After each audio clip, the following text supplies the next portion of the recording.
Yes, you already know what it is. Two of the best bad guys in the biz. I go by the name of Steph Ronin. That's my main man, Aaron McKee. What up, y'all? And we are your 4-4 Heels. And we'd like to welcome you to Word on the Street. Let's get Hell it. yeah.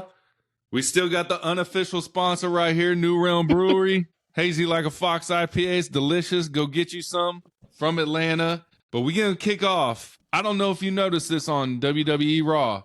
They said Roman Reigns will be main eventing his 11th WrestleMania main event, right? Yeah. Yes. So let's just say you include night 1 and night 2 as a main event. And that's my other word. Do you include both as a main event, or is it just night 2 for you? Yeah, we talked about this before. Like, Yeah. It's two main events, 2 shows, 2 different nights, 2 main events. Yeah. Okay. So if you only look up Roman Reigns' main events, you got WrestleMania 31, 32, 33, 34, 37, which is night 2, 38, which is night 2, 39, night 2, 40, night 1 and 2.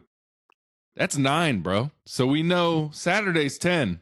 Where's the 11th, bro? Is he getting added to night 2 main event? Is that Seth Rollins' favor for fucking? Does the winner of night 1 then get added to Cody Mania or Cody and Cena night 2? Or did the WWE just fuck up? Because Michael Cole said it too. He said Roman Reigns will be main eventing his 11th WrestleMania main event. Where's the disconnect, bro? There is a disconnect if that's true, but I don't know. It's interesting, right? I don't know. How does WWE let that? How is that a fumble for WWE? You know what I'm saying? A lot of fumbling going on, bro. See, one thing, Vince McMahon, he kept everything tight and he kept everything crisp and on point. Yeah. He kind of let it shit slide and let it ride. You know what I mean? So I don't know, but I thought it was true. I mean, because Roman Reigns has been main event in WrestleMania for quite a while. Yeah. Even before he was a tribal chief, he was still being pushed. Tactical vest Roman. You know what I mean? Yeah. So if they announce soon that the winner of this match also gets added to Cody and Cena, we already know Roman's winning that match. Yeah. That'd be fucking interesting, bro. That'd be interesting. Do you want it? Do you want to see that? I don't want to see it. I would love to see it. I want to see Cody and Cena duke it out solo. Definitely with this being Cena's last. Yeah. Do you think maybe, this would help Cena? Because Cena's older. We're going to say that. And it would just, I don't know, maybe Cena's a little worried about carrying a main event night 2 match. You know what I'm saying? Well, that's the thing. He don't have to carry it no more. Cody can carry it. Cody can get it for him. It'd be very, very interesting. It would. Very interesting. Much so. Hell yeah. Yes, sir. Did you see Tony Hinchcliffe? I don't know if you know this comedian, but they brought him in on commentary. He made some jokes. And the joke that everyone is very, very upset about is the one about Big E. And he said Michael Cole is stiffer on commentary than Big E's neck. A lot of backlash, bro. How you feel about it? How you feel? Well, I'm going to say this because we're going to go into this because this is actually one of my word on the streets, but it's not that particularly. I do know who Tony is. Yeah. I also noticed that since he's been involved, since WWE announced there is going to be a roast of WrestleMania, the WWE has actually been shooting their promos the last couple of weeks, this roast style of promos. And I'm wondering if he has a correlation to do anything to do with that. Is he, because they're working with Tony, is he helping these superstars come up with good roasts when they're on the mic? That's a good point. Now, with that being said, as far as the comment you said about Big E, bro, you guys gotta have thick skin. First of all, it's pro wrestling. Second of all, he is a roast. This is his job identity is roasting people just left and right. Don't give a fuck if it's your mama, baby's dying, mama's crying. They don't give a damn, bro. Yeah, that's all he cares about is roasting people. I didn't find what he said was so offensive, but I do find some of those jokes he did say was corny as fuck. Yeah, when he they first were started jumping on bad commentary. jokes. Yeah, Bad, horrible Yeah. jokes and shit, bro. I was like, the only one I really liked when he said Michael Cole been calling wrestling so long, his first call was David versus Goliath. I was like, that was a good joke. That was a nice one. That was a nice one. But Yeah, what he it said Michael is, Cole was calling it's in all the these prehistoric era. it's all these Netflix people getting involved with WWE now that WWE is on Netflix. Who'd we have? We have Burt Kreischer. His comedy special just got released on Netflix. Yep. Tony Hinchcliffe. Kill Tony, his show he's been running for 13, 12 years is now on Netflix. So that's what we're getting. We're just getting so much Netflix people involved in WWE. You know what I'm saying? Yeah. I And mean, like people are saying like, because these are all Joe Rogan guys, of course. So these are all people saying, you know, it's the MAGA people. It's the MAGA people. No, it's the Netflix people, guys. It's the Netflix people who are also Joe Rogan guys. You know what I'm saying? oh my God. Yeah. MAGA people, really? MAGA Is people, that what bro. we're doing? Okay. Yeah. We got the Gulf of America. We got Joe Rogan. We got, you know, it's like Andrew Schultz is a friend of Joe Rogan's. Burt Kreischer, friend of Joe Rogan's. Tony Hinchcliffe, friend of Joe Rogan's. But you know what the other common denominator is? All their recent comedy specials got released on Netflix. And you know who we haven't seen on WWE? Joe Rogan. Right. Right. We've seen Netflix people, but not. So Yeah. I'm like, yeah, it's again, I don't know why this is so surprising to WWE fans, because for as long as I know, I always knew that Vince, Triple H, Linda McMahon, they vote Republican. Yeah. They've always this is well known knowledge. Yeah. Everybody knows this. So I'm not surprised of anything that happens on the show when they think it's MAGA people and Yeah. shit. I'm not surprised. But anyway, again, Kill Tony. My boy Tony is helping these superstars write their fucking promos. I feel like, because the roast has been so like, God damn. You know what I'm saying? Yeah. So I feel like he has a hand in the pot. And then and then when they showed him, when they brought him on commentary, I said, bingo. Yeah. That's his And they said everyone in the back, word on the street, said the segment did feel flat, but they said he was nothing but respectful backstage and all that stuff, because he's a fan. He's a fan. Yeah. So yeah, I don't think he's really a fan like that, bro. Because he was like, "Yeah, I've been a fan since the Attitude Era." Oh no, he is, bro. He's a fan, bro. Really? He's a fan. I've seen, like, yes, he's done Undertaker's podcast. He was on Taker. Who Undertaker, also a MAGA guy. Not surprised. Brock, all of them. They all. I mean, it's no surprise, man. Like, I don't know. Yeah. Are you watching the product, people? Like, are you watching? You know what you watching? Shit, man. Too funny. What you got, bro? All right. So that was my first one, but that was a great tie-in. Yeah. So that was perfect right there. So I got one person I want to give flowers to, bro. And I think he gets wrongly a lot of backlash. It's not justified. Now, maybe it's because there's a bunch of Bret Hart fans out there. But Goldberg, you get motherfucking flowers from me today, man. I was looking at some of his older stuff and just rehashing his history. And I'm like, are we going to wait till this dude is dead and gone to really appreciate what he meant to the industry? Yeah. Because let me tell you like this, man. Goldberg was not the best technical wrestler, but he wasn't supposed to be. Yeah. But his intensity was unmatched. His sense of realism, when he brought it in a time where people was already like, you know, this is fake and this and that. Bro, he brought that intensity. He wasn't there to be a 30-minute, an hour Iron Man match, technical wrestler type shit, bro. He was there to whoop ass and get in and to get out. Yeah. And the fact, and what makes it so Goldberg so unbelievable is that his rise was so fast. So and boom. It was so organic. Yeah. Like the crowd took a liking to Goldberg. Yeah. That's something that's really rarity you see nowadays in pro wrestling, because all builds and stuff is manufactured. Yeah. But this was such an organic build. And how the crowd took a liking to him, and then he was the one person that who could be a threat to the NWO, and he did it. And for all y'all motherfuckers saying Hollywood don't put nobody over, Hollywood put Goldberg over clean in the middle of the ring in the Georgia Dome. Someone asked 40,000 people when we posted that Goldberg reel. Someone was like, "Name one Goldberg match that was awesome." I was like, Georgia Dome versus Hulk Hogan.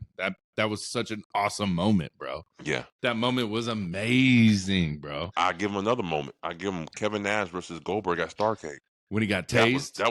That was another fucking great match, bro. Your boy Razor Ramon tased him. Scott Hall. Tell me why within that match he fought people. He fought Razor. He fought Scott Hall and Kevin Nash. Yeah. No, I'm sorry. He fought Scott Hall. I'm tripping. He fought. You watching Storage Wars, bro? Is that what it's on right there? He fought Scott Hall before he fought Hulk Hogan in the Georgia Dome the same night. Oh yeah, that's right. Night. He did for sure.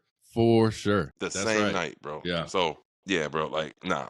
You got to give props to Goldberg. Yeah. Because he deserves it. And even Eric Bischoff, I remember Eric Bischoff saying, he's like, I didn't want to push him that fast. I just had no choice. Like, I had no choice. The crowd was so into him. Yeah. I had to push him that fast. Yeah, they was definitely the fans dictated it. So he is truly one of a kind. Yeah. And think about it. They try to replicate Goldberg with Ryback. Didn't work. Goldberg was organic. Goldberg is authenticity. To me, even though I seen the Braun spear, that shit was ridiculous, but consistently Goldberg's spear was the worst shit I've ever seen in my life. Like, I felt like he was hurting motherfuckers. And he was hurting motherfuckers. Yeah. But he was laying these folks out. Yeah. And his jackhammer, his gorilla press slam that he picks you up like this, and then you fall on his shoulder and he slams you down, bro. Like, I seen him do that to Randy Orton in a elimination chamber match on the fucking steel griddle outside the ring, bro. Yeah. That hurt. He had Orton like this, slammed him in, on steel. That hurts. Not the patty cake baker's man shit we see right now. On steel on the real elimination chamber. Bro, Goldberg don't get enough credit for what he has meant to this industry. He gets too much negativity backlash for what he did to Bret Hart. It was clearly an accident. Come on, he didn't go in that match thinking, I'm going to fuck up Bret Hart today. Yeah. Bret Hart, let it go, man. Let that shit go. Don't be so bitter. You're being bitter. So, Goldberg, you get your flowers today from the Fofo Heels. You get it today, man. So, And that Braun Breaker spear, bro, let's talk about this. I wrote this down because I want to ask you, even though I kind of know your answer, but there's more for the fans. If you're starting a wrestling company today, are you taking Braun Breaker or Will Ospreay? I'm taking Braun Breaker all day. Okay, so if are we starting a pro wrestling company? Or you're starting a company today, and you can go any way you want. If you have a draft pick, are you taking Braun Breaker first overall, knowing the next one's going to get taken next? Right. Then it comes back to you, so you're going to have to take someone. Are you taking Will Ospreay or Braun Breaker? Will Ospreay. Will Ospreay. See, I'm taking Braun Breaker. Give me Braun, baby. Because Will Ospreay is so much more versatile in the ring than Braun Breaker. Yeah. Braun Breaker I think the stories could be better with Braun Breaker, though. So you're going from a pro wrestling. I'm going from a sports entertainment side. Yeah, well, Braun Breaker is a good choice. I'm not going to knock that. That's good. But I feel like I haven't seen enough from him to make me be like, yeah, that's that guy. He still got a lot of room to grow. Yeah. He still got they protect him a lot. If you notice on WWE TV, they protect Braun Breaker a lot. Yeah. They don't showcase him too much. They showcase him just enough for you to want more, but not overly indulge of him to where you be like, oh, I see flaws in his game. Yeah. So they protect him, Braun Breaker. They don't protect Will Ospreay. Will Ospreay is out there doing what he gonna do, and he executes every single time, bro. So give me Will Ospreay at this point in time. Give me Will Ospreay. Yeah. This shit could change depending on how he develops, Braun Breaker. But right now, give me Ospreay. And that's why I think there's a chance Braun Breaker loses at WrestleMania to hopefully Dirty Dom, so Braun Breaker can kind of get into this world title picture. Because guess if Jey Uso wins at WrestleMania, guess who one of his rivalries has been with? Braun Breaker for the IC champ.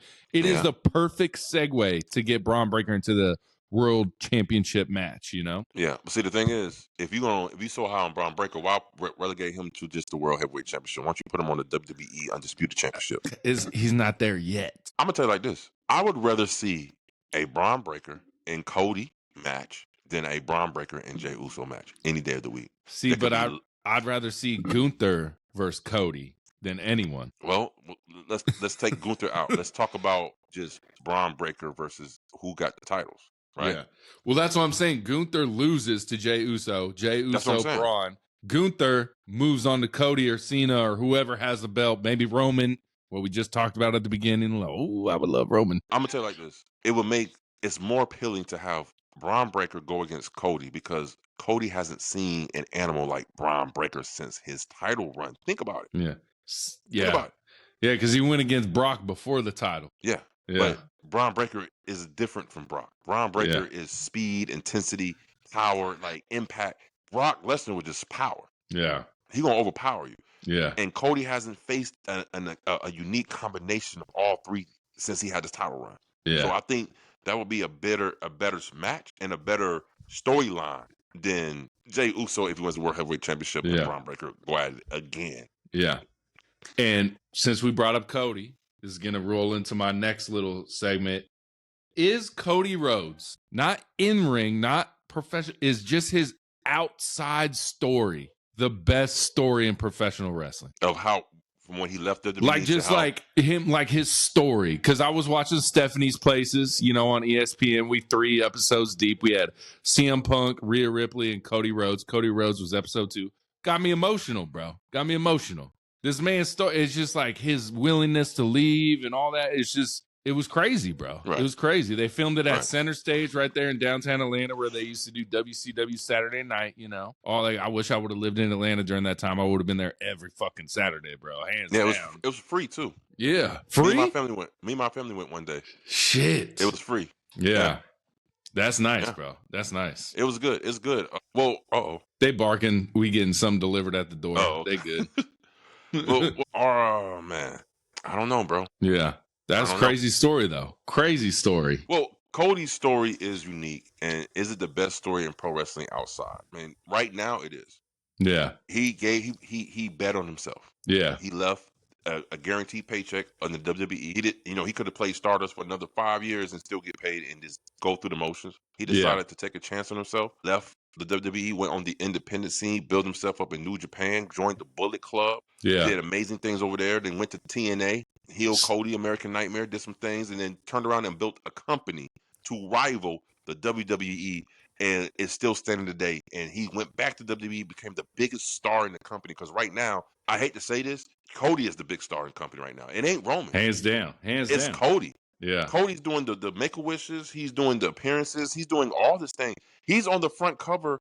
There was a WrestleMania poster. Who's on the front? Fucking Cody. It ain't Roman. Yeah. It's Cody. Yeah. That's true. That's facts. That's facts, bro. That's facts. Bro, all right, let me do it one more time. Hold up. Because we talking about my boy. McKee. Bringing it.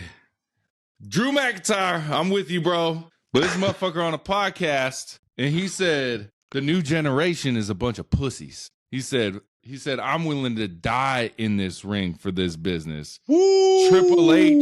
Triple H will tear a quad and then get put in a lion tamer, a sharpshooter, whatever. Willing to die, willing to get. It's really hard to read this shit with his eye patch on. Shout out Drew. But he's just saying the new generation is full of pussies, bro. And you know, he said if they tear a quad in the ring, they're not gonna let anyone put them in a sharpshooter. You know what I'm saying? They're gonna, you know, just, you know, say, you know, throw up the X's, match over, hands down, it's over. How you feel about those comments, bro? I think Drew is being a little bit unfair to the talent in the back. And I'm going to say this because I honestly think this is a WWE new environment. Yeah. They are so, after that lawsuit with CM Punk, when he left and he tried to sue their doctor because he had a staph infection and they would kept clearing him to wrestle and he was like, I don't feel good. And, you know, he's tried to sue them. I really honestly think since then, the WWE has been very self-conscious about health, injuries, and longevity of their wrestlers. You know? Yeah. This is why a lot of online are like, we don't see everybody wrestle every week. Oh, yo, first of all, this is another reason why I got to give flowers to another wrestler, but I'm going to talk this after this. They are doing that on purpose because they don't want to wear their top superstars down. They don't want to break them down too fast. They want to save them for the big main events. They want to save them for the big pay-per-views. I mean, PLEs. You know, so I understand that.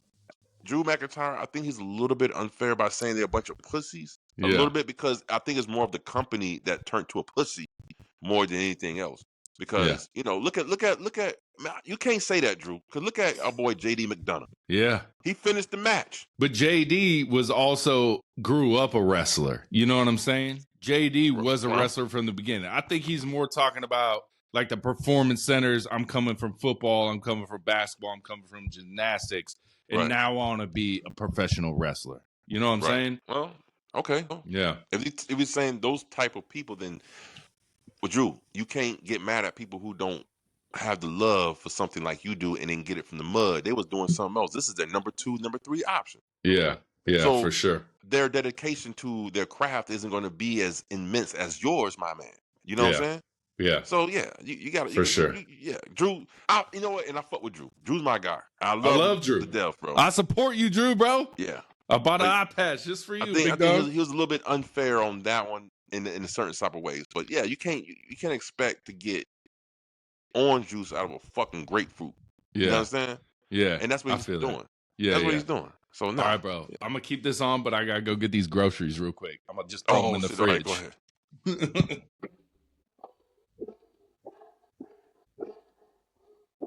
All right, what you got, bro? Here we go. One thing I was always enamored about growing up watching wrestling, and this is true to this day. Your entrance theme can either make you or break you. Your entrance theme is what they recognize before anything. If you are a wrestler and your gimmick from head to toe, your outfit, your promo work, your in-ring ability is on point, but your music is trash, it's not going to hit the same. And I say that because I'm looking at Penta. If they gave Penta better music, I think it will put him over the top. But his music sucks. You don't like Penta? No, I love Penta. I don't like his entrance theme. His entrance theme is fucking generic rock music. Just like his brothers, they gave him the same type of, they just remixed it. Yeah, and it kind of sounds like Braun Breaker's music too. The same kind of like rock kind of, yeah. Tiffany Stratton's and Raquel Rodriguez music sound the same. Yeah. So entrance themes make and break a wrestler. I'm going to tell you like this. The WWE has been king of entrance themes for so long. But that's because of the brilliant mind of Jim Johnson. Yeah. You understand? Ever since what they name? Def Leppard, or what are they called? Def Leppard's a band, yeah. But no, you're thinking oh God. I know what you're saying. I can't remember their name right now. But yeah. Def Rebel or something. Def Rebel, there you go. Yeah. There you go. Trash City. I'm saying, why don't they just let the wrestlers just do whatever they like? You pick your music, bro. That's it. You do it. Pick it. Let's go. And that's one thing I do like about AEW. Like, they will use like real songs for the interest things for their wrestlers and shit. You know what I'm saying? Yeah. But right now, when it comes to interest themes, bro, there are Street Profits' new one sucks. AEW is killing it. They got interest themes for days for your ass. Prime example, Speedball's interest theme fits him to a fucking T, bro. Mm-hmm. I mean, to a T. Yeah. You know what I'm saying? For sure, bro. I mean, so I say, like I said, music to a wrestler can make or break you. You know what I'm saying? Yeah. It makes you understand what the character of this wrestler is just from hearing a song. Yeah. And I think Def Rebel and WWE is doing a horrible job in the last couple of years with making these interesting things for the wrestlers. You know? Yeah. I feel like, and that's a major part of the WWE brand, is the entrance theme music. Yeah. So they need to hire somebody else or bring Jim Johnson back. I know he's retired and shit, man, but he hasn't made a song for a professional wrestler that didn't fit him well. Yeah. You know? So yeah, that's what shout out Jimmy. Shout out Jim Johnson, man. Making them interest themes, man. All your favorite he's your favorite wrestler's interest theme maker. So you know what I'm saying? Yeah. So yeah. Bro, your boy Kevin Nash, he wants Io Sky removed from this match, bro. He wants her gone. Why Io? He said we originally wanted, like we were saying in the WWE recap, we want Rhea versus Bianca. We don't need Io. You know what I'm saying? Right. So he's in the same sentiment, like, get rid of her. We don't need her in the match. We don't need Io Booty Cheek Sky no more, you know? I mean, shoot, how would you get rid of her now?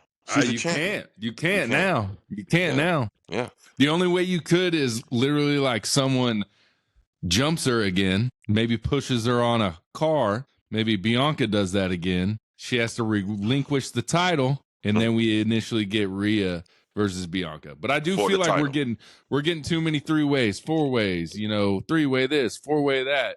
We're gonna probably get a ladder match somewhere in there, like a tag team. I don't know. I don't know what we'll get. Bruh, every day. Because what are we doing with the Street Profits title right now? We're looking like it's gonna be New Day versus War Raiders at WrestleMania or something like that. Yeah. What are we doing with the Street Profits? Probably gonna be like a fatal 4-way for the tag team title type shit. But look, listen, slowly but surely, we've seen it. We're seeing AEW more is bleeding into WWE, and WWE bleeding more to AEW. You know what I'm saying? It's happening. So, hey, and when I say this, because AEW is the king of multi-person matches. Now, WWE WrestleMania, the biggest card of the year, is going to have more than one multi-person match. So they're trying to one up each other. Yeah, it seems like one up each other a little bit. Yeah, a little bit. And then, like you said last week, bro, and Nick Khan confirmed it, bro. I don't know if you saw this. He said WWE is not going to cater to the online. They're not focused on that. They're focused on the 50% of people who bring their children to the WWE matches, because those are the future, bro. Bullshit. I call fucking bullshit. Hey, Khan, listen to me, Nick. If that is true, what you say, no relation. Why the fuck do you have those ticket prices so damn high? Because, like I said before, you're pricing out the family. Yeah, that's not family friendly. That's not. And that is bullshit that you don't listen to the internet, because maybe you don't, but Triple H sure does. Yeah. How many times has the internet been in an uproar about something, and the next week we see totally different? And Triple H says he reads the internet. You know what I'm saying? But you were right. He did say we're going to focus on the family aspect of it. Well, storytelling wise. Yeah, you know what I'm saying? Storytelling wise, they don't want to have the curse words, and so I don't think it's Netflix editing their stuff. It's WWE. Yeah, it's WWE, man. Again, it's getting to the point to where Triple H he keeps his ear too close to the internet streets, because it's fucking up his booking. If you notice that, he keeps changing what he started off to do, all because of the backlash he gets online, and it's messing up his booking. Yeah. Triple H, I just say, man, just keep your booking, man, and keep it consistent. Make us learn how you book and make us understand the way, because these fans, we're so used to Vince's booking and Vince's logic, but it's so embedded in us to where when we see something other than that, it's like, what is going on here? You know what I mean? Yeah. So Nick Khan, you're a lie. Two-way lie. You price these tickets too damn high for the families, and your COO does listen to the internet streets. So Nick Khan, you get a dud from the 404 HEELZ today. Carl Anderson, I don't know if you remember this guy. Hell yeah. He said he knew he had to leave WWE when other superstars were taking selfies with Dwayne "The Rock" Johnson in gorilla position. That's when he knew he had to leave. I said, bro, you got fired. What are you talking about? Wait, so them taking selfies with Dwayne "The Rock" Johnson backstage is a reason for him to leave? Because that's when he knew he had to go. Well, I don't know. Back in the, before there was the ability to take selfies, no one did it. So maybe that's where he's still living in. You know what I'm saying? But I'm trying to say, like, but what does that have to do with him wanting to stay in WWE? He's like, oh, they're taking selfies, I don't want to be here. I'm not understanding this. He's just saying maybe the superstars are more worried about their online, or maybe they're just like, they're not worried about the profession, because, if it were an option to do selfies back in the 90s, a lot of them motherfuckers wouldn't be doing it. The attitude, everyone was out for their selves, maybe. I don't know. I really don't get why he was saying it, but I just think it's funny that he said that's when he knew he had to leave, when really he got released. Yeah. I was like, you didn't leave, bro. You got released. Yeah. Well, yeah, Carl Anderson, Luke Gallows, the OG, you know what I'm saying? Club, the OG club or whatever. The OC. The OC. The OC. Yeah. I don't know. I don't even get that statement, bro. I'm like, what? What does that have to do with anything? It's like me saying, I don't want to work at my job no more because the staff is taking selfies. This is not going to do it for me. I can't work here anymore. I don't give a fuck. They can take as many selfies as they want to, bro. It's crazy talk. Yeah. We get Gunther. He's on the Ariel Helwani show, bro. And the thing I took from it, I'm about halfway done through the episode, but Ariel Helwani talks about, he brings up Logan Paul. And he brings up how he had Baron Corbin on the show, and Baron Corbin was calling out Logan Paul for, like, having his own dressing room, not being part with the boys, blah, blah, blah, blah. And Gunther is like, bro, Logan Paul brings great things to the WWE. He's like, I don't think Logan Paul's in it to be the best wrestler in the world. He's in it to build his brand, and that's good for us, good for them. And then Gunther goes on to say, like, I got my own dressing room now, bro. I put it in my contract. He's like, I got my own tour bus. He said, anyone that says they wouldn't want the private jets, their own locker room, is lying, bro. Gunther's basically like, that dude's crazy for saying that. He just never had the opportunity to get that. You know what I'm saying? And then Ariel was like, well, how you like your new locker room? And he's like, it's fucking amazing, bro. Right. It was just funny that, like, it's just like all these people, it's the tribalism within the tribalism. You know what I'm saying? Like, well, it's the staying true to the art in the industry. And I can see where, what is his name now? Mason? Is that his name now? No, it's Dyer something. Dyer Mason? No, are you talking about Baron Corbin? Yeah, his new name. What's his new name? It's Bishop Dyer. Bishop. There you go. I can understand where Bishop's coming from. Definitely a guy like Logan Paul, bro. If you are an outsider into this industry, look how pro wrestling fans treat outsiders. We give them a hard time. Yeah. Because outsiders gives us a hard time for watching pro wrestling. Yeah. So it's an exclusive club that we're part of, right? That's why when we go to these wrestling shows, it's like feels like family. Yeah. You know what I mean? Because you can just start talking to anyone and they'll be like, what's up, man? What's up? Yeah. Exactly. Yeah. Like, there's no bad blood at pro wrestling shows. I never heard of a fight breaking out in the pro wrestling show. Yeah, that's true. Like you see NFL fans fighting and shit. You know what I'm saying? So I honestly feel like I feel where Bishop's coming from, because if I was Logan Paul, I would want to be dressing room with the boys to to rub my elbows, to be a camaraderie. Like, I want to know my coworkers. We're gonna be doing this. My life is in your hands. I don't want to come off as I'm just so fucking superstarish that I don't need to be around you guys. See, that's why it's a bad stigmatism to do that. Now, if Logan Paul been in the game for a while and he all of a sudden got his own dressing room, perfectly fine with me. Gunther deserves to get his own dressing room because he came from the independents. He worked his way up to the WWE. He deserves that. But Logan Paul to come in from the outside and to get his own and get this star treatment, bro, and he ain't even that fucking good. He ain't even that good. He ain't him. But he's a star before he was in WWE, bro. You can't deny that. He's a star in America, bro. But the motherfucker overseas, he gets no reaction overseas, bro. None. The U.S. and Europe are different places. We learned that. We learned that real well, bro. But again, like, no one, when he was on a promo in Europe, they like, who is this guy? Who are you? Who are you? Like, no, again, I'll keep it a real, bro. Like, if Logan Paul was that guy, I would have said it a long time ago, but he's not. He's not. I don't care for him. He hasn't done anything interesting enough to make me care about him. Can I say this, though? I say this, though? Go ahead. How many matches has Logan Paul had? 10? Maybe. So if you compare him at 10 matches to other wrestlers at 10 matches, who's better? What other wrestlers are we comparing him to? Any wrestler. Let's say Gunther's first 10 matches ever of all time, which we don't know what they look like. But Logan Paul's first 10 matches, I would say, are better than most other people's first 10 matches. Hands down, bro. Hands down. Well, see, this man in one of his first 10 matches has wrestled Roman Reigns. Gunther has not even wrestled Roman Reigns yet. Yeah, but listen, that's a loaded ass question because there's so many variables that go into that shit. There are, and the variable is Logan Paul is a better than most wrestler for only having maybe 10 matches. I don't think so, man. I'm sorry. I have to disagree because I've seen him botch every single fucking match he had. Who was better their first match, Dominic Mysterio or Logan Paul? Dom. No, bro. Dom. Stop, bro. Hey, even though Dom is not that good in the ring, like, all the way around, but he doesn't botch. He doesn't botch in the ring. He's clean. He's clean in the ring. Botches happen, bro. Okay, that's cool.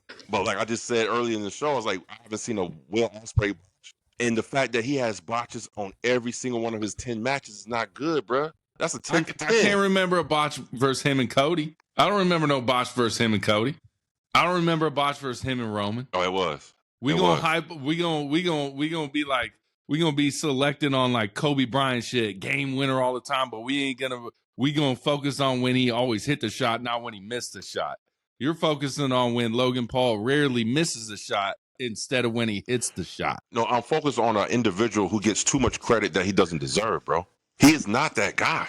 He doesn't add anything to the WWE like that. Bro, Than come his on, little bro. Listen, Logan Paul was more relevant outside of WWE than he is inside of WWE. Yes or no? He brings the relativity to the WWE, bro. The same reason they're showing Netflix stars who we don't know who the fuck they are on the side is the same. Like, I don't know who that baby reindeer motherfucker was, but other people tuned in and watched a clip on WWE YouTube to see that baby reindeer motherfucking actor. We don't know who he is. It's the same thing.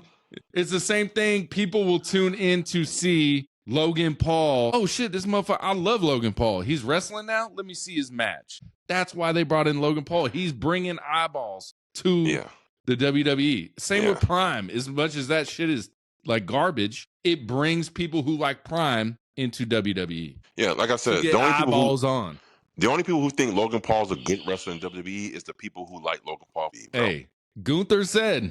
Gunther, bro. Gunther. I don't give a fuck what Gunther say, bro. That shit don't mean nothing to me. Gunther's a straight motherfucking wrestler from the day he was born, and he is happy Logan Paul's in the business. And Gunther is also a company man. What we always say, they get them checks. But he ain't gonna sit here and bash one of his fellow. He just resigned late 2024 too, baby. Yeah. So yes, come on, man. You know, he said he didn't want to come to WWE at first. He said no twice to William Regal. He said, "Nah, I'm good." He wanted to go to New Japan. And then he said Triple H convinced him. He worked under Vince for, I think he said 4 months. And then Ariel was like, how was it working under Vince? He was like, it was kind of weird, man. He was like, every week shit would change. He said there was no direction. There was no clear path. And then he did say Triple H saved the wrestling business. Saved the wrestling business? That's what he said, bro. That's what he said, bro.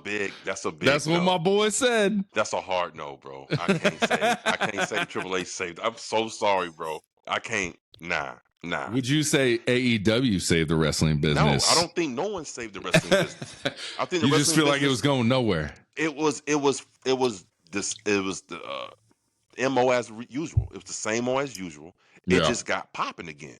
Yeah. No one say it was like it goes was highs dying. And lows all the time. Yeah. Wrestling business is highs and lows. Bro, see, we got to get off this fucking Triple H shit, bro. Like he has brought a lot of good things since he took over, better than Vince. I will say that. Yeah. But to sit here and rag on this dude like he saved the wrestling industry, come on, bro. Bro, saved it. He saved it. Well, how about this? Triple H, why don't you save a couple of these goddamn storylines before you talk about saving the damn wrestling industry? How about that shit? Save some of these storylines. Because they going nowhere fast. Yeah.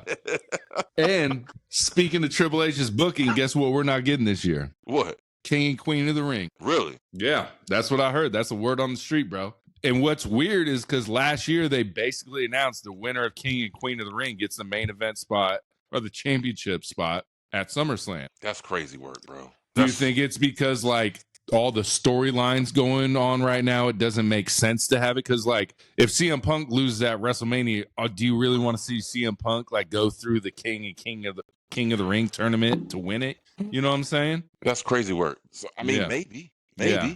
You know, maybe that could be the issue, but and SummerSlam's 2 nights now, so there's just a lot more build to it. But yeah, I heard we're getting no king or queen of the ring this year. Well, the simple fact that SummerSlam is 2 nights would have benefited for the king and queen of the ring type of tournament. For sure. One night for the women, one night for the men, like you say, you know? Yep. So, I don't understand, but maybe he might bring it back. Right now, probably is X'd off the calendar, but he might, still a lot of time left, so he might bring it back. So because maybe this is it, because July 5th, we're getting Evolution all women. Oh, maybe that's why. That's what I'm thinking. Because that pay-per-view hasn't been a pay-per-view Evolution since, what, 7 years ago? This is part 2. This is just part 2, you know? So maybe that makes sense. Okay, maybe that's why. Who headlines Evolution right now? Women's match. Who? Is that when we get Rhea versus Bianca? You know what? I'm gonna go ahead and go on a limb and say this. Becky Lynch return. Out of all of the fucking hoopla that's going on live, I find it surprising if she wasn't even on this damn show. Stephanie Bencure. Yeah. Ooh, I feel like she is the next big woman in WWE. Skyrocketing, bro. To the top. Skyrocketing. Yep. So I wouldn't be surprised if she main events that shit with Rhea. I feel that. That's a good point. That's a good point, bro. So that's a good point. Let's see. That is a good point. Let me ask you this real quick question. Do you give a fuck what the WrestleMania stage looks like? Hell yeah. You do? I do. That's just important. Yeah? That's very important. Yeah. Stage and setups are very important to pro wrestling, man. It lets you know if we're going to get like this epic show or we're going to get just some round the mill type of way. You know what I'm saying? You can even see it with, okay, let's take Dynamite, for example. So you know Dynamite, they usually have the 2 tunnels for the face and heels to come out and stuff. Last night, it was just one big LED screen. They just came out from the opposite sides. Yes. Right? To me, I kind of like the big LED screen more than 2 tunnels, to be honest with you. I do too. It looks more sleeker, slick. You know what I mean? Just simple, but nice. When WrestleMania, that is part of the allure of WrestleMania, looking at the sets. This is why they have like a set reveal before WrestleMania happens. Like, I want to see the set. I feel like it does add that. See, this is WWE we're talking about. This is the spectacle that comes along with being a WWE is the sets, the entertainment, the production. This is part of production. And I think the sets totally makes, I'll look for it. I'm like, what kind of set they're going to have this year? Yeah. You know? So, what you think? What's one? Me, I don't give a shit. Really? It doesn't bother me. I'm like, I don't care. Get in the ring. Let's start going. Let's start going. What's one of your favorite WrestleMania? See, my favorite one, I think it was the Rock Hogan one. And that one was simple as fuck. It looked like a construction site, you know? Yeah. That one, I love that one. A lot of people love the Orlando one with the big, like, universal globe kind of thing in the middle. A lot of people like 39 in Hollywood. A lot of people shit on last year. A lot of people shit on last year in Philly. Give me WrestleMania in Atlanta. The big LED screen, like the all black floor. It was so slick. Like, see, I like sleek. The sleeker the shit looks, the better I like. This shit is smooth. You know what I mean? I like that big ass LED board coming around to WrestleMania around the Georgia Dome. That one was really good. The Hollywood set was fucking good. I like that a lot. It looked like a fucking Oscar red carpet type shit. That shit was really dope. Let me see. Hey, I'll give you another one that's not even a pay-per-view. I'll give you SmackDown's old set. Not the Fist. Not the Fist. I hated I like the Fist, the old set where they had the they had LED board on the floor. You know what I'm talking about? Oh, like, yes. Yep. I like that set. I like that SmackDown set a lot. Give me the Attitude Raw with just the simple like stainless steel ramp with the big jumbotron above. Just bring it back for one night. I love that set so much, bro. Yeah, where fucking set. Stone Cold almost knocked it over with the beer truck, bro. Shit grows up and shit. Yeah. I mean, sets do matter. That's why they put so much work into the sets. And honestly, the old school WCW Nitro set with WCW, I love that set too. Yeah, man. dope. Yeah, dope. I loved it. That's why I loved it that one night when the NWO took over. It was NWO Nitro. They took all that shit down and reconstructed before our very eyes, man. That shit was dope as hell, man. I like sets do matter, bro. I look forward to the sets. Like All In last year, I was so impressed with they set because it looked like a very WWE-ish. It was so dope. It was like LED boards. It was some on the side of the stage. The lighting was good. This is part of pro wrestling. It's it's part of the act.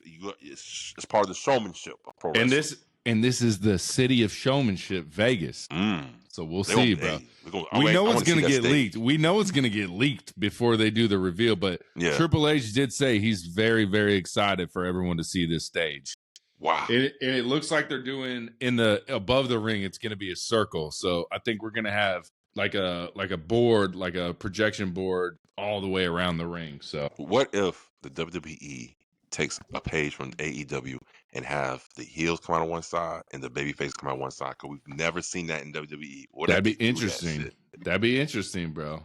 What if you could do it from one side of the stadium and one side of the other? You know what I'm saying? Look at you. If there would ever be a AEW versus WWE, that's how that set should be. Yeah. AEW side, WWE side. Come out like a forbidden door with that. Just everyone come away.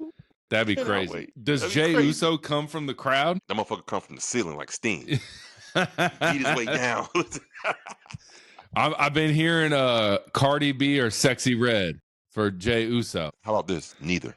Yeah, that's one. If you had to choose, I'm choosing Cardi B for sure. Oh yeah, if I had to choose, I'm choosing Cardi B, but I don't want to choose neither of them. Yeah, he don't need that. He don't need that. He wants someone though, bro. He wants someone, bro. What else he got, bro? Let's go ahead and get. I got two more, so I'm gonna go ahead to the juicy. So we talked about last week. Booker T and Swerve shit. Now it seems like it's gotten worse. We didn't even talk about it on Dynasty Review, bro, because I did want to save it for this. Swerve got on that mic, bro. Yeah. Shots fired. Shots fired, bro. Fuck Booker T. What my boy say from last night, bro? What did he say? Whose side he on? Booker or Swerve? I remember we talked about it the night I was on, but I was pretty loose. That he's more on Swerve's side because I told you, bro, in the black community, bro, there's always been the thing about Booker T, shucking and jiving, jigabooing for these motherfuckers, bro. Yeah, it is, and now it's all coming out about it. And he was like, so you wouldn't defend yourself or your honor when Vince McMahon did what he did in front of you, but you want to, as soon as Swerve say something, you want to jump all down his throat. Mm-hmm. I was like, oh shit, that is true. Yeah. Oh shit. Yeah. I did tell him last night. I said, but you can't be surprised by this reaction from Booker T, because Booker T has always been about the pay window. He's always been about the check. He's trying to get that money, which is respectable. Yeah. He's trying to get the bag. Yeah. So I don't know, bro. I don't think there's nothing you can really, castracize. I just feel like Booker T is a little bit too sensitive to what he's done. Because if I was Booker T, as soon as Swerve said what he said, I wouldn't defend it, because I would have been like, you know what? It was a different time back then. I made a mistake. Maybe I shouldn't have. That wasn't the best decision to do at the time. Maybe he could have done it without me being present, and that would have been a different story. Excuse your actions, if anything, if you feel remorseful or whatnot. But he didn't say none of that shit, bro. He just jumped down Swerve's throat. He said, I got in Swerve's face. Man, he played you, man. That man played you. Vlad TV played you. But then check this out, though. Vlad TV came out with some more text. And it showed where Booker T was supposed to come on the show, and Booker T was wanting to come on the show, but Vlad was late, so Booker T left. Okay, so I saw Booker T's text where it looked like he was telling Vlad no. So we got the pre-text. We didn't get the whole text. We got Booker T editing some shit, and we got Vlad edited some shit. See, that's what's wrong. You got to release the whole shit, release the whole transcript for us to know what's going on. Yeah. And again, bro, now, if I have to choose a side between Swerve and Booker T, I'm going to say both of them is in the wrong.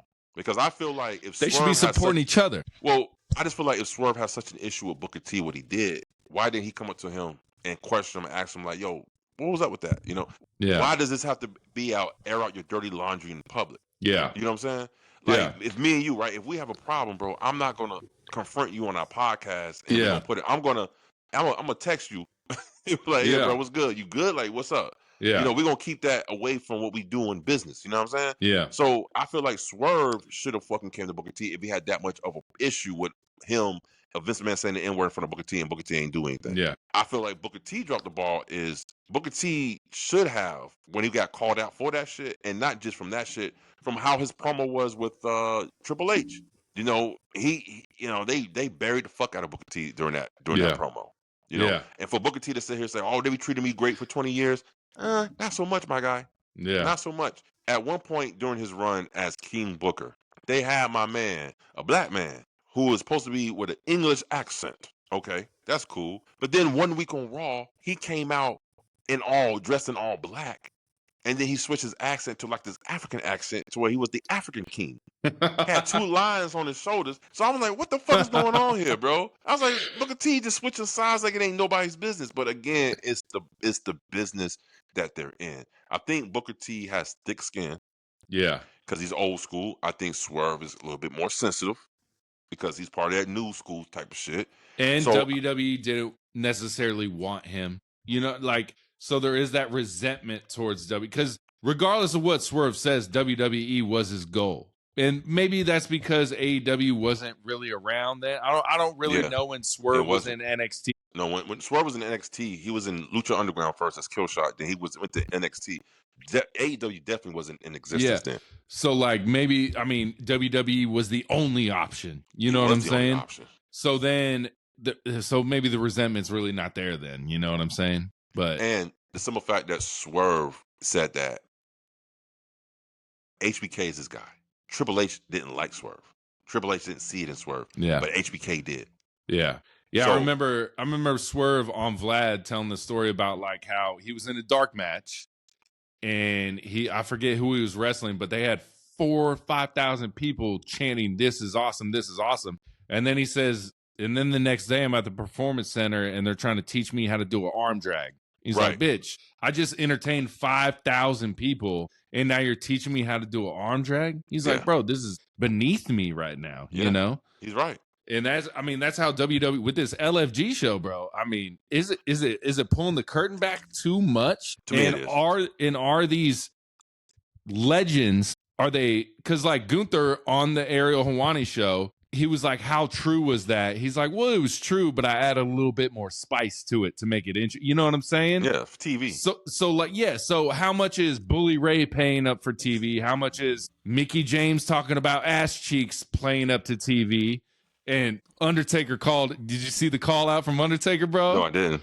So that girl with the ass cheeks came out, and McKee James was like, "That's much better." And Undertaker said something. He's like, "Well, you scared the fuck out of her last week out of her costume."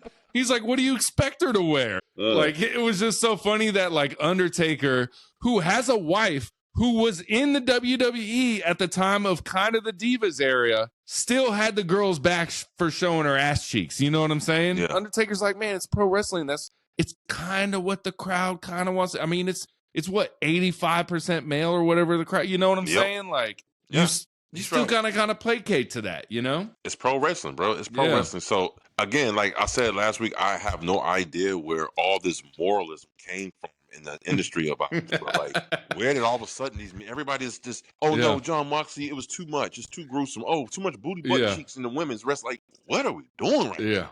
What is going on? Fuck that. So I'm going to go ahead and go off on this last thing I want to say. Go ahead, bro. Off of this Booker T and Swerve shit. Again, I just feel like Booker T and Swerve need to have a sit down and talk this shit out like men. And, and instead of Booker T going on his fucking podcast and going on this fucking long ass rant, I've never heard Booker T go on a rant like that. That shit was crazy, man. Yeah. And he was so passionate, man. And I was like, well, what was that same energy, bro? Yeah. What was that same energy when these motherfuckers was treating you? Bro, they had Booker T in a grocery store match against Stone Cold, whooping his ass up and down the goddamn aisles, bro. Yeah. For the large part of Booker T's WWE career, he was more of a comic relief than anything I can remember, bro. Yeah. For sure, so, bro. Especially as King Booker, bro. That shit was all comedy. Bro, so again, where was this energy at that you have towards Swerve just because Swerve point out the obvious? Yeah. Let me ask you a question. You're in WWE. Your goal is to be a professional wrestler. Vince comes with you. We've had so many fucking, just like, and this is what Gunther said. He said, I didn't want to be a parody when I came to WWE, which a lot of, like, you come as a Latino. He had them motherfuckers riding lawnmowers. You know what I'm saying? The crime gang or whatever it was called. You know what I'm saying? Yeah. Like, do you think if you were in that position where your fucking goal is to be a professional wrestler, you would say no to a gimmick that Vince wanted you to say? And this is a time where there was no AEW, right? Yeah, there's WCW's dead. This is right after the Ruthless Aggression, part of the Ruthless Aggression. Like, I'm thinking, like, if Vince is like, hey, I want you to, like, I don't know, like the fucking just racist shit, like it'd be like, oh man, like I don't want to fucking do that. Like it's just weird to be like, this is my only shot, and the only thing they're giving me is a stupid ass gimmick that is racist. Yeah, do you have the willpower to say no to your dream? I have the willpower to fight against the shit, and they gotta tell me something so riveting to be like, all right, cool, I'll go ahead and do it. I go ahead and play Jim for you. Yeah. I think the dumb part right now is a lot of people like WWE fans giving shit to Swerve, and this is the craziest reach I've saw all year. Is they're like, oh, you're mad at Booker because of the N-word, blah blah blah blah blah. But You're over here fighting a neo-Nazi in a fucking main event talking about John Moxley. Oh, get the fuck out of here, bro. I was about to say, who is a neo-Nazi, bro? Yeah, what? bro. No. Well, because he's got a shaved head. Oh, because he's got a shaved You know? Yeah. Look, guys, Moxley shaved his hair because his hairlines were receding like a motherfucker, bro. He had to shave it off. Same as Kurt Angle, bro. Yeah. No? Jesus, that's a hard reach. I've seen that reach online from like people just defending Booker T with the tribalism. You know what I'm saying? That's crazy, man. That's crazy, man. And then on top of that, NXT, what was they chanting? Fuck Swerve. Yeah. Yeah. So, you know. Hey, another AEW reference on WWE TV. Gotta love That's it. six. That's six in the last 2 weeks. And how many times WWE reference happened on AEW? Just when Swerve said it off Booker T. Once the shit ended. Yeah. And then Booker T made that. He's like, that sucks that their whole pay-per-view and the last thing everyone's going to remember is them talking about me. Please. Please, Booker. But speaking of the tribalism, my last thing real quick, I forgot to say this. Ric Flair was on Busted Open. They talked about the whole Tiffany Charlotte thing. But they were like, do you think it's unfair that Tony Khan is not going to let you be in the ring if John Cena wins number 17 at WrestleMania? And Ric Flair's like, no, I work for the other company. He's like, why the fuck would he let me do that? Yeah. Ric Flair was so straight up. Like, he's like, I work for the other And you got to realize Ric Flair came up in like the territory area. Yep. So he's like, why the fuck would Tony Khan let me do that? And then they asked him about Lex Luger and Sting. And he's like, yeah, I can see that maybe happening because it's really not storyline related. But he's like, Tony Khan can't pay me and I show up in a WW ring. Like, he's like, that doesn't work. Not today, brother. You know what I mean? No, not between those two giants. No. Yeah. No. You know, maybe if AEW wasn't as big as they were, maybe WWE won't even think them as competition because they obviously do see them as competition. Yeah. Maybe that would happen. But the simple fact that, yeah, they're the number 2 in America, the pro wrestling promotion in the world. Nah. Yeah. I just loved how like they were trying to like bait Ric Flair into being like, it's so unfair. And Ric Flair's like, no, it's completely fair, guys. I signed a contract. I'm good with it. Like, yeah, he's still getting paid. He's getting good money from being AEW and not even being utilized like that on AEW TV. So yeah, and Ric Flair, shout out to him. He did call out. He's like, I'm not a 17-time world champ. He's like, I'm more like 22, 23. He said, because there was a lot of times I dropped the title in Puerto Rico, came back a week later, won it. He's like, and I gave it to like the superstar of Puerto Rico. He said, I did a lot of putting people over in smaller areas and left the belt there and came back and won it. And then he said, motherfuckers started rioting when I won it back. Yeah. No. Yeah. Bro, 17 is recorded, but it was more like 22. Like, he had way more than that. So shout out to Rick for being a real one, bro. Hell yeah, shout out to Rick, bro. Shout out, man. Shit, I wish your daughter was the same way too, bro. Shit. That's why he in my DMs. Bro, cringe-worthy, bro. I was like, ooh. You know, you try to get that one last Friday, but nobody give a fuck. Oh God, that was so bad. So bad. So bad. I'm gonna piggyback off with my last word on the street to yours. The gatekeepers of pro wrestling. Who are they? Let's run them down for the list right quick. Bully Ray. Yep. Bret Hart. Yep. Jim Cornette. Yep. RVD. Stevie now. Richards. RVD now. RVD. You heard him? He came back on. He's like, I wasn't talking about AEW, the thing. I was talking about the fans. Shut up, bro. Shut up. Bro. Whatever. Stop it. Hey, RVD, we called you out. We pulled your number. You fell off the map. We saw you getting hit with spikes too, bro. Chill. Yeah. So I said this. These guys are always talking down on the new style of pro wrestling. See, this is exactly what it is. These old heads, the gatekeepers, as we call them, they want to give their 2 cents on what's going on in the current product of pro wrestling today. Hey, guys, listen. Do you know what y'all did in your time? The old heads looked down upon too? Like, oh my God. 100%, bro. You know what I'm saying? So it's a 100%. never-ending cycle of this same wave. It's like you've been in the game for so long. Now you're like, oh, we would have never done that. That's not real pro wrestling. Billy Ray said, I will not rate a match where someone took a tombstone on the chair and they continued the match. Bro, stop the fucking jokes, my God. It's like everyone in the NBAs in the 80s and 90s are saying no one in the 2000s could be. they would wipe the floor with you guys. Look, remember what they say? What they say? Steph Curry would average 17 in the 70s. Get the fuck out of here, guys. Listen, I'm not going to sit here and say that's totally wrong, because I promise you right now, it will be a lot more competitive than what everybody think it is. Just because the league doesn't do hand checking anymore, which is so fucking essential to playing basketball. I'm gonna tell you like this. Why you think college basketball is so low scoring? Because the defense gets the hand check. And when you hand check someone, you can direct the direction where they want them to go, instead of them dictating where they want the defense to go, because they can't hand check. So that makes it a whole lot harder to score. Now, I would say that. But you can't take away the immense talent and the athletic ability, the shooting prowess of this generation of NBA players. They are very talented. Like, and all types of shit. And you know what I mean?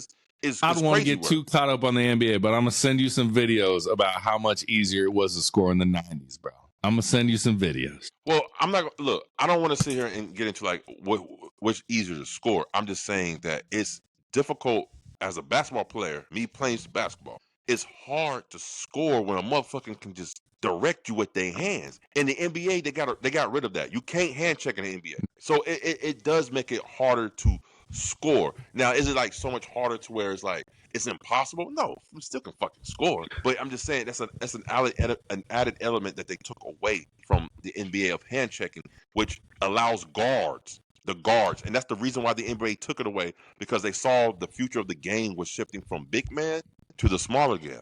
So they say, well, if we have hand checking, how in the fuck these guards gonna get in the hole? You know how many times Michael Jordan got double teamed? 0. Because it was illegal. That's fine. It's Michael Jordan though. Bro, he had one-on-one every time.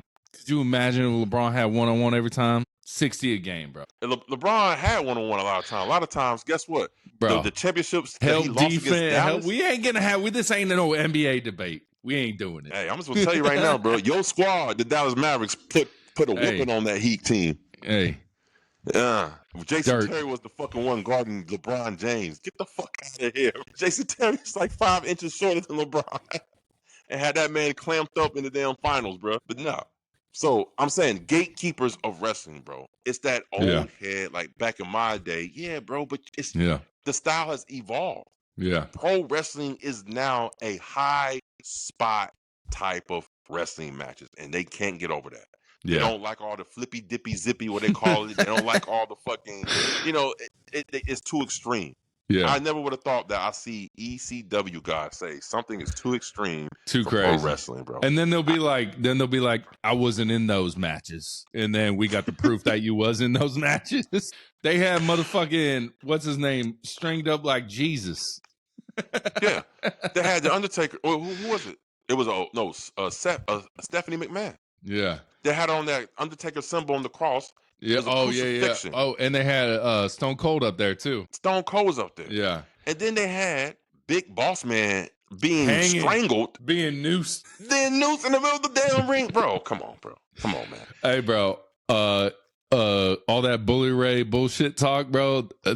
I'll send you the link. They keep showing this Powerball where fucking Bully Ray almost killed Triple H for like goddamn missing the table, but hitting the edge of the table where the legs are, bro. He just missed the whole center of the table. And it's like, bro, you want to talk about being safe and shit, bro? You was unsafe, bro. Bro, see, that's what I'm saying. It's revisionist history. Yeah. You know what I mean? It's like they forget all the shit they did. Do as I say, not as I do. Not as I do. And that's bullshit. You can't do that. You can't do that. Not in this industry. Hell yeah, bro. Because the reason why it is the industry the way it is, do you know how hard it is to try to come up with something new when you're an episodic television show with no off season? You got to come up with something new every single time. That's hard. Every now and again, they'll skip a Monday around Christmas, and that's it. Yeah. Yeah. Crazy, bro. Nah, man. Like, I'm tired of these gatekeepers. You know what I mean? Yeah. I fuck with Jim Cornette, but a lot of things he say is getting to the point to where, he's definitely getting a check from WWE. It's too much. It's like and I like Jim Cornette, and I used to like his show, but what turned me off about Jim Cornette, when he said that the Tony Storm and Mariah May match at Revolution was complete dog shit, I said, get the fuck out of here. Yeah. Lost all respect. I lost mad respect for him for that, bro. Yeah. Because now you just sound like the old man yelling, get the fuck off my lawn. Yeah. There's no reason. And I lose respect for like a Dave Meltzer when he's giving you know, Drew and CM Punk's Hell in a Cell like a 3-star. You know what I'm saying? Like, it works both ways for us here at the 404 Heels, y'all. Look, Dave we call Messer gets no bullshit when respect it's from me. bullshit. Dave Messer gets no respect for me to lose because I ain't never like that motherfucker at all, bro. Even though With his he grandpa AEW pants up to guy. his damn chest, Yeah. bro. Them damn pants. Pull your pants down, Dave Messer. God damn, why you got And your damn get pants up? get a mic stand for your goddamn mic, bro. Hey, on your fucking couch, bro. I know you rich. Look, my shit look better than yours. I made Bruh. this goddamn sign. Bruh. I made this. You just sitting on your mama's couch in the basement, bro. Jesus. Bro, please, Dave Messer, can we please get some clarity in your thoughts? I mean, I've been listening to this dude. This dude he'll say, the match never came, and you know, but you gotta remember this. I'm like, what the fuck are you talking about, my guy? Yeah. And I could see Brian Alvarez be looking at this dude like, hurry up, bro. Yeah. That made no sense what you just said, bro. You jumped from thought. He's like the Charles Barkley. You know that shit? Yeah. Charles Barkley do that shit. He'll start on one subject. Man, you know Steph Curry. You know, hey, but you know LeBron James. And I'm like, what the fuck? Wait a minute. We talking about 2 different games here, my guy. Hell yeah, bro. So yeah, I'm tired of gatekeeping. I just want it to be a time to where they can appreciate what's going on right now, and maybe they're a little bit jealous. Maybe because wrestling is in a boom period. And matter of fact, my gatekeepers, if this is so horrible of a product right now in wrestling, stop watching. Why in the fuck is it doing so good? Yeah. And why do you watch it if you hate it? That's my biggest thing. Yeah. Yeah. We complain about segments, but like overall, we like both shows, all 4 shows, all that shit. If you don't like something, stop watching it. Don't watch it. Don't watch it, man. How much hockey you watch? Bro, I haven't really paid attention to hockey since the Thrashers left town. Me fucking either, because I don't like it. Exactly. I like hockey, but I don't have a team to root for. Yeah. You know what I mean? But bro. So it's like, you know? Yeah. If you don't like it, don't watch it. And then if you are going to be a part on the platform that criticizes and give you reviews, I mean, at least keep it 100, bro. Keep it balanced. Don't always be one more sided than the other, because now it just invalidates your fucking opinion. Because I'm just going to fucking throw it out the window. Come like, oh, here comes AEW shit. It's going to be all bad. Yeah. So now whatever you say about WWE, it's going to hurt you as well, because now I'm saying now you're just being a dick rider. You know what I'm saying? So, for sure. All right, y'all. That's the word on the street. Like, comment, subscribe, YouTube, Spotify. I don't know why I said that, because if you listening, you already here. But peace, y'all. Deuces.